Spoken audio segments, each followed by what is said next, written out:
The mainstream media has done a pretty good job of convincing most people that we should look at the world in terms of left versus right, conservative versus liberal.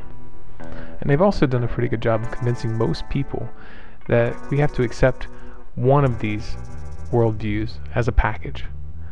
We have to either be liberal, which includes all these ideas, which defines being liberal, or we have to be conservative, and it defines all these ideas of being conservative, or we're moderates, which we just kind of mix the two together. It gives no option for those ideas which might be completely outside of that paradigm. Now, the corporations which own the mainstream media decide what's discussed. They decide the debate. And so in a very, very concrete way, they determine the canon, the standard for what's inside of those packages of ideas, what is considered liberal and what is considered conservative. Now, I don't find it at all surprising that the ideas that were chosen to represent what is liberal and the ideas that were chosen to represent what is conservative were wedge issues that divide the country 50-50 and really have very, very little chance of ever coming to resolution.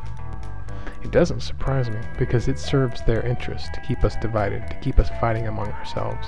Because as long as we're fighting among ourselves, we can't unite, and we can't look and find out who's really running things and to stop them. Now, the title of this video is Gun-Toting Liberals, which sounds a bit over the top, but it has a purpose and it has a basis in reality. Now, believe it or not, I actually was on the opposite side of this issue at one point in my life. I did consider myself a liberal, and I was against guns. I considered them useless.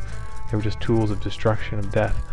And it wasn't until later in my life when I started to look at things differently where I not only changed my perspective, but my actions. Now, you might find this surprising, but I didn't start to reconsider my ideas about gun control and about gun rights, the Second Amendment, in reaction to liberal politics.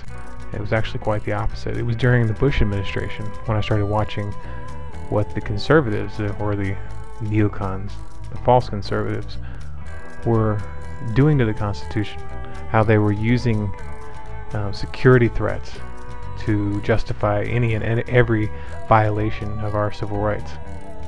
When I actually started to really think about why the Second Amendment was created in the first place.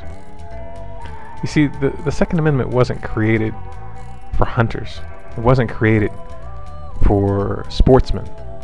It wasn't created for target practice. It wasn't created for home defense. It was created as a protection against tyrannical governments.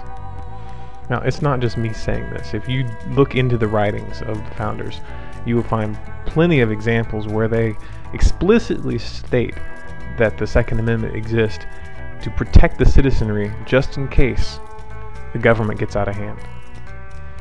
Now, the argument I've seen come up over and over again when I get in discussions with people about this these days is that we've moved on. We've grown out of that time in history. That was for a different time in our country. That was for a different time for our species. We've evolved, or we are evolving past that. So we don't need guns as citizens. We don't need to protect ourselves because we have police officers. That's their job. And we have the military.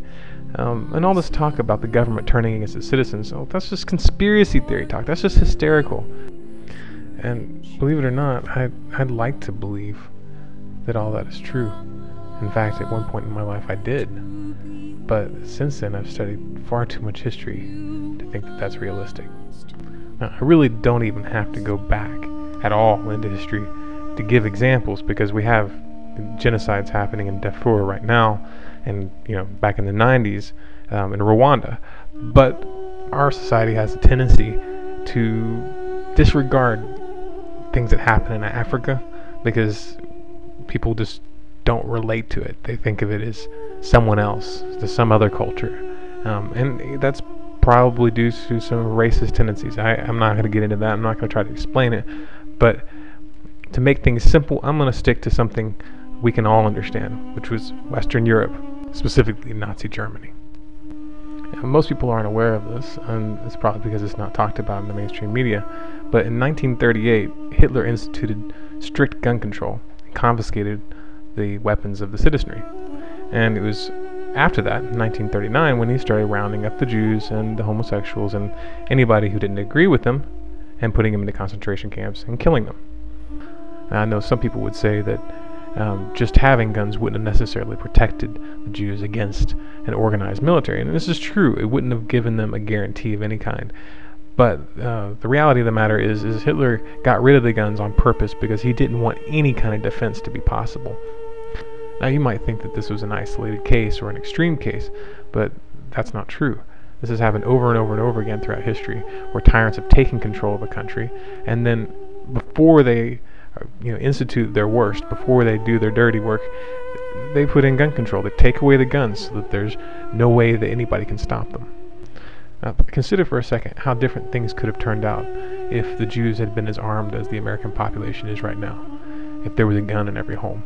Now, I guarantee you it wouldn't have been as easy for the SS to go through and pull people out of their houses and load them up into cattle cars. Now, the thing is, the founders of this country weren't looking into a crystal ball and trying to guess what was going to happen specifically. They were looking back through history, and they were looking at the abuses that had already occurred when tyrants had taken control. And it really isn't an issue of left versus right. Stalin came from the left, Hitler came from the right, and they were both capable of doing the same thing. The real question is this: has human nature changed? It should be obvious that human nature hasn't changed, because genocides are going on right now in Darfur. It may be happening in a country where people have brown skin, but it is still happening.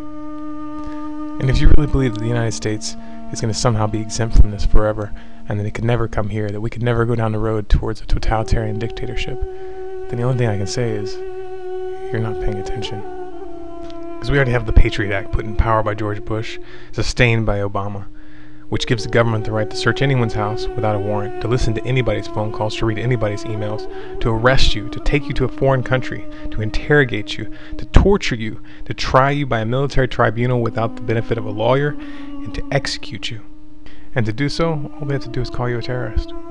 That's a very, very, very dangerous kind of power that we've allowed our government to take. And if they have this power, it would be naive to think that they won't ever use it. The Second Amendment was intended to be the final element of the checks and balances. An armed population serves as a powerful deterrent against the ambitions of madmen the likes of Hitler. So regardless of your opinion on abortion, or on gay marriage, or on welfare, please, and I say this with all sincerity, please go buy a gun and learn how to use it.